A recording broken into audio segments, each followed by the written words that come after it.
सभी को जय मसीह की। आप सभी के लिए मैं लेकर आ गया हूँ आज का वचन और कह रहा हूँ ये वचन आपके जीवन में एक आशीष को, एक आशा को उत्पन्न करने जा रहा है। हम विश्वासपूर्वक इस वचन को सुने और इन वचनों पे चलने के लिए हम प्रभु से प्रार्थना करें, क्योंकि जब हम उससे प्रार्थना करते हैं तो हम आशीष को प्राप्त करते हैं।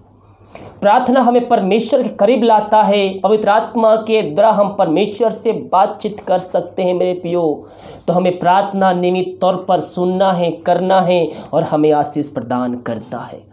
आज के मन के लिए हम देखते हैं लूका 9वें अध्याय के उसके 12वें पद से, तो वहाँ पास हम पाते हैं 5000 से अधिक लोगों को यीशु मसीह खाना खिलाया। कैसे खिलाया, किस प्रकार से खिलाया, आज हम वही जानेंगे। 12 पद से पढ़ेंगे तो यहाँ पास लिखा है, जब दिन ढलने लगा तो 12 ने आकर उनसे कहा। 12 चेले यीशु मसीह के पास आए और यीशु मसीह से कहे, भीड़ को विदा कर कि चारों ओर के गांवों और बस्तियों में जाकर टीके और भोजन का उपाय करें। चेले यीशु मसीह के पास आकर कहते हैं कि प्रभु, इन लोगों को विदा करके गांव के पास के गांव में जाकर ठहरे और वहां अपना भोजन करने का इंतजाम करें, क्योंकि हम यहाँ सुनसान जगह में हैं। उसने उससे कहा, यीशु मसीह ने अपने 12 चेलों से कहा, तुम ही उन्हें खाने को दो। हालेलुया। यीशु मसीह ने अपने चेलों से कहा, उसने उससे कहा, तुम ही उन्हें खाने को दो। उन्होंने कहा, हमारे पास 5 रोटी और 2 मछलियां को छोड़ और कुछ भी नहीं है। यीशु मसीह ने चेलों से कहा, तुम ही इनको खाने को दो। लेकिन चेलों कहते हैं, यहाँ पास प्रभु, हमारे पास 5 रोटी और केवल 2 मछलियां ही हैं और उससे छोड़ कुछ भी हमारे पास नहीं है। उनको कहा होगा, अपने चेलों ने अपने प्रभु से कहा होगा, प्रभु हमारे पास 5 रोटी और 2 मछलियां छोड़ कुछ भी नहीं है। हम इतने सारे लोगों को कैसे खाना खिला सकते हैं? हजारों की संख्या में यहाँ लोग बैठे हुए हैं, उनके साथ बच्चे हैं, उनके साथ उनके घर वाले हैं। हम इनको कहाँ से खाना खिलाएंगे इतने में? परंतु हाँ, यदि हम जाकर इन सब लोगों के लिए भोजन मोल ले तो हो सकता है। वे लोग तो 5000 पुरुष के लगभग थे। तब उसने अपने चेलों से कहा, उन्हें 50-50 करके भांति भांति बैठा दो। यानी कि 50-50 के एक लाइन में करके लाइन बना के उनको बैठा दो। उन्होंने ऐसा ही किया और सबको बैठा दिया। हर एक व्यक्ति, क्या बूढ़े, क्या जवान, क्या बच्चे, क्या नौजवान, हर एक को 50-50 के भांति में, यानी कि 50-50 का लाइन लगाकर उनको बैठा दिया। उन्होंने वैसा ही किया। तब उसने वे 5 रोटी ली और 2 मछलियां ली और स्वर्ग की ओर देखकर धन्यवाद किया और तोड़ तोड़ कर चेलों को देता गया, लोगों को परोसते गए। हजारों की संख्या में भीड़ वहां पास आए, लेकिन यीशु मसीह कहता है हर एक को बैठा दो। और फिर यीशु मसीह ने 5 रोटी और 2 मछलियां को लिया, स्वर्ग की तरफ हाथों को उठाकर प्रार्थना किया और तोड़ तोड़ कर उनके चेलों को देते गए। चेले उन्हें परोसते गए। क्या आप भी सोच रहे हैं कि मेरे पास इतना है, मैं कैसे आगे चलाऊंगा? मैं कल क्या होगा, कैसे खर्चा चलेगा, कैसे आगे बढ़ेंगे? इतने पैसे हमारे पास, क्या मेरे प्रियो आप भी कल के लिए चिंता कर रहे हैं? तो चिंता करने के बजाय आप प्रभु से प्रार्थना कीजिए। आपके पास जितना है उतना को अपने हाथों में रखिए, प्रभु से प्रार्थना कीजिए। प्रभु आपको उसमें आशीष देगा। आप सोच रहे हैं मेरे पास पैसे की कमी है, मैं क्या करूँगा आगे चलकर, कल क्या होगा? अगर आप कल की चिंता कर रहे हैं तो आपके पास आज जितना है उतना में ही रखकर प्रभु से प्रार्थना कीजिए। परमेश्वर आपको उसमें आशीष देने जा रहा है। उसमें से आपके आशीष निकलते जाएगी और आपके पास जितना है उतना बची रह जाएगी, बल्कि उससे भी अधिक आपके पास आ जाएगा। केवल हम प्रार्थना करें। मैं अक्सर कहता हूँ, जब भी आपको पैसा मिलता है, आप रोज कमाई करते हो या फिर सैलरी मिलता हो, आप उन पैसों को रखिए, प्रभु से आशीष मांगिए, उस पे प्रार्थना कीजिए, उसके बाद उसका 10वां अंश निकालिए, उसके बाद उस पैसे को खर्चा कीजिए। परमेश्वर आपको उसमें बरकत देगा, आपको उसमें आशीष देगा। महीना खत्म हो जाएगा, पैसा आपके पास से रुका रहेगा।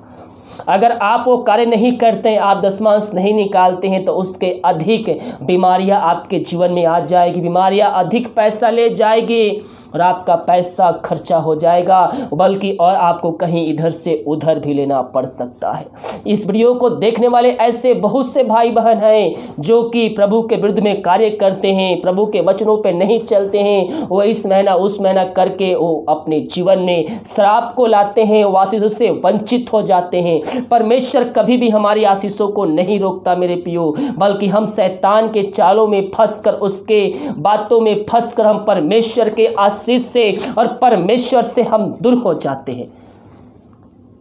अपने आप को जांचिए कि आप जब सोचे मैं 10वां अंश निकालूंगा या फिर निकालूंगी और नहीं निकाले उस महीने, उस समय और उस दिन, उस महीने आपके घर में, आपके जीवन में क्या समस्याएं आई और उससे अधिक वो पैसा चुरा के ले गया और आपको हानि उठानी पड़ी।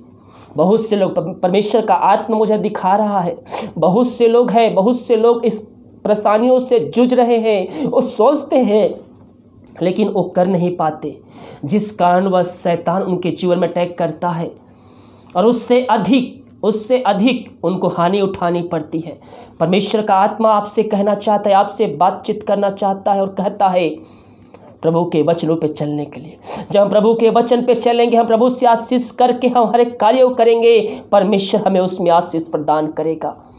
शैतान की बातों में हम फंसने के बजाय हम अगर प्रभु से प्रार्थना करें, हम उसमें आशीष प्रदान करें। जब भी आपके अंदर ऐसा विचार उत्पन्न होता है, शैतान के द्वारा आपके अंदर विचार उत्पन्न होता है कि ये पैसा मेरे कार्य में आएगा, मुझसे ये कार्य हो जाएगा, तो समझ लीजिए वो शैतान के द्वारा की गई बातें हैं।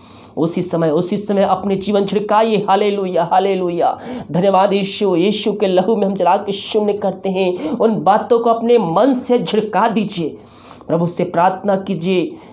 प्रभु का आत्मा दिखा रहा है, ऐसे बहुत से लोग हैं, वैसे बहुत से घराना है जो दशमांश नहीं निकालते हैं, जिस कारणवश उनका अधिक हानि उठानी पड़ती है। अपने आप को जांचिए, देखिए, याद कीजिए कि आप जिस महीने नहीं निकाले पैसा, प्रभु के कार्यों के लिए 10वां अंश नहीं दिए, उससे अधिक आपके जीवन में बीमारियां आ गई, उससे अधिक को चुरा कर ले गई है। परमेश्वर का आत्मा दिखा रहा है, प्रभु से माफ़ी मांगिए। प्रभु पवित्र आत्मा की सहायता प्रदान करें कि मैं तेरे वचनों पे चल सकूं। जब शैतान की बातें मेरे अंदर आती है, उस समय पवित्र आत्मा की मेरी सहायता प्रदान करके मैं उन बातों को अपने जीवन से मैं निकाल सकूं। जब प्रभु से प्रार्थना करें, प्रार्थना करेंगे, प्रभु पवित्र आत्मा के द्वारा आपकी सहायता करेगा, क्योंकि वो हमें अकेले नहीं छोड़ा है। वो पवित्र आत्मा हमारे संग रहता है, मेरे पियो। वो हमें उसमें सहायता प्रदान करता है। अब देख रहा हूँ बहुत से लोग अभी छुटकारा को प्राप्त कर रहे हैं, बहुत से लोग आज़ादी को प्राप्त कर रहे हैं, उन श्राप के बंधनों से निकल रहे हैं, जो शैतान के चुंगले फंसे हुए हैं, वो भी आज़ादी को प्राप्त कर रहे हैं। मेरे प्रियो, सत्य को जानिए, सत्य आपको स्वतंत्र करेगा, वो आपको जाय दिलाएगा। केवल हमें प्रभु यीशु मसीह विश्वास करना है, केवल हमें प्रभु यीशु मसीह को विश्वास करना है। प्रभु यीशु मसीह कार्यों में आने वाले जो बातें आपके जीवन में है, उसको निकाल फेंकिए, उससे प्रार्थना कीजिए। और जब प्रभु के वचनों पे चलते रहेंगे, उसके आज्ञाओं को पालन करते रहेंगे, तो शैतान आपके जीवन में अटैक करना चाहेगा, आपके ऊपर बीमारियों को भेजेगा, सताओं को भेजेगा, समस्याओं को भेजेगा। लेकिन हमें उस समय विश्वास में कायम होकर हमें आगे बढ़ना है, उस पर हमें जयवंत प्राप्त करना है।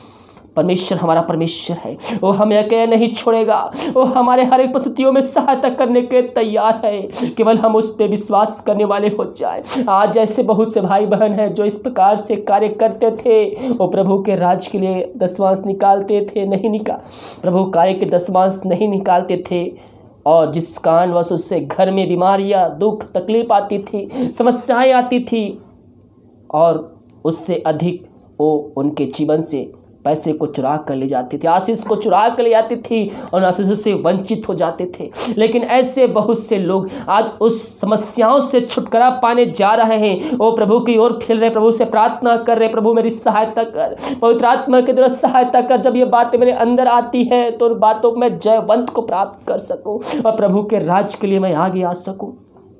मेरे पियो, हम जो बोएंगे वही हम काटेंगे, जो हम सींचेंगे वही हम पाएंगे। हम जो कुछ पृथ्वी करेंगे हमें स्वर्ग में वही प्रतिफल मिलेगा। हम प्रभु के कार्यों के लिए हम आगे आए, हम उसके राज की बढ़ोतरी के लिए हम आगे आए। परमेश्वर आपको उसमें आशीष देगा।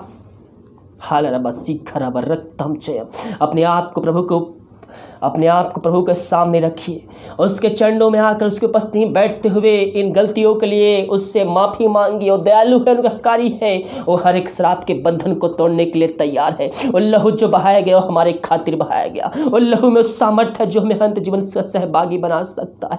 हम उस पर विश्वास करें, हम उस पर विश्वास करें, वही हमारा परमेश्वर है। Glory to God, glory to God, glory to God. बहुत से लोग आज़ादी को प्राप्त कर रहे हैं और शैतान के चुंगल से निकल रहे हैं, आज़ादी को प्राप्त कर रहे हैं। प्रभु से प्रार्थना कीजिए, परमेश्वर आपके जीवन में कार्य करने जा रहा है, वो हर एक बंधन को तोड़ने जा रहा है।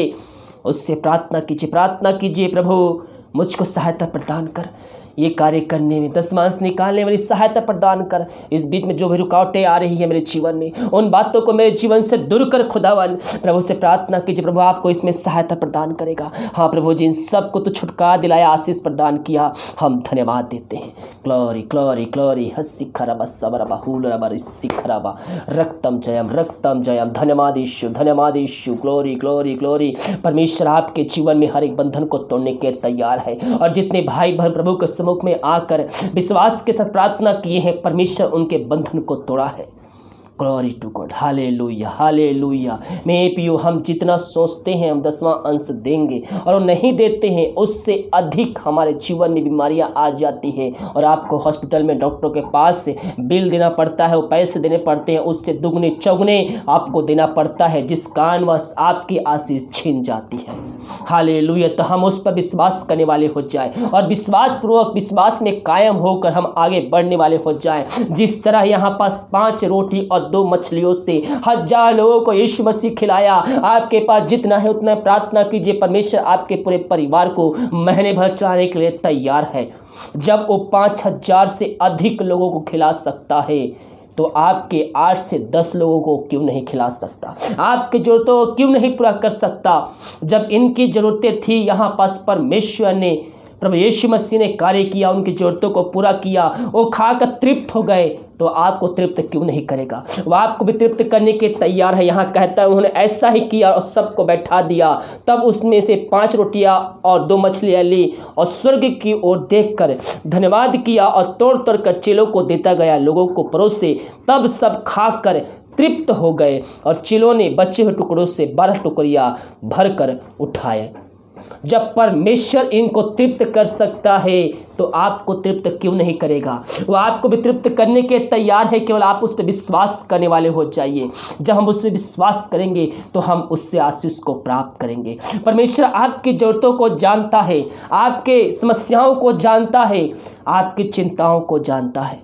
अपनी चिंता, अपनी समस्या उसके ऊपर दीजिए, परमेश्वर से प्रार्थना कीजिए। आपके पास जितना बचा उससे प्रभु से प्रार्थना कीजिए, प्रभु मेरे पास इतना है, हाँ पिता इसमें तू आशीष प्रदान कर, महीने बचलाने में सहायता प्रदान कर। और जब हम प्रभु के कार्य के निकाल देते हैं तो उसके बारे में हमें सोचना नहीं है कि इतना मुझे बिजली बिल पड़ जाता तो दूध का पैसा दे देता। अगर आप सोचेंगे तो शैतान आपके अंदर कार्य करेगा और वही शैतान का कार्य है कि आपको परमेश्वर के वचनों से, उसकी आशीष से वंचित कर से। जब हम दे तो हर्ष उल्लास के साथ दे, क्योंकि परमेश्वर ऐसे ही देने वालों से प्रसन्न होता है, ना कि कुड़कुड़ा कर। हालेलुया। तो हम प्रभु से प्रार्थना करें, प्रभु हमारे जीवन में आशीष को प्रदान करेगा। और जितने भाई बहन प्रभु को उपस्थिति में आकर इन गलतियों के लिए माफ़ी मांगे, क्षमा मांगे हैं, परमेश्वर उनके जीवन में आशीष को भेजा है, उनको बरकत भेजा है। जिस प्रकार से यीशु मसीह 5 रोटियां और 2 मछलियों के साथ 1000 लोगों को खिलाया, तो आपके 5 से 10 परिवार के लोगों को क्यों ना खिलाएगा, उनको क्यों ना तृप्त करेगा। करेगा वो करने के लिए ही तैयार है, केवल हम उस पर विश्वास करने वाले हो जाए। हालेलुया। इन वचनों के प्रभु हम सबको आशीष दे। इस वीडियो को सभी का शेयर कीजिए ताकि और भाई बहन लोग मसीह यीशु को जानकर अपने जीवन का उद्धार करता प्रभु यीशु मसीह को स्वीकार कर सके। God bless you.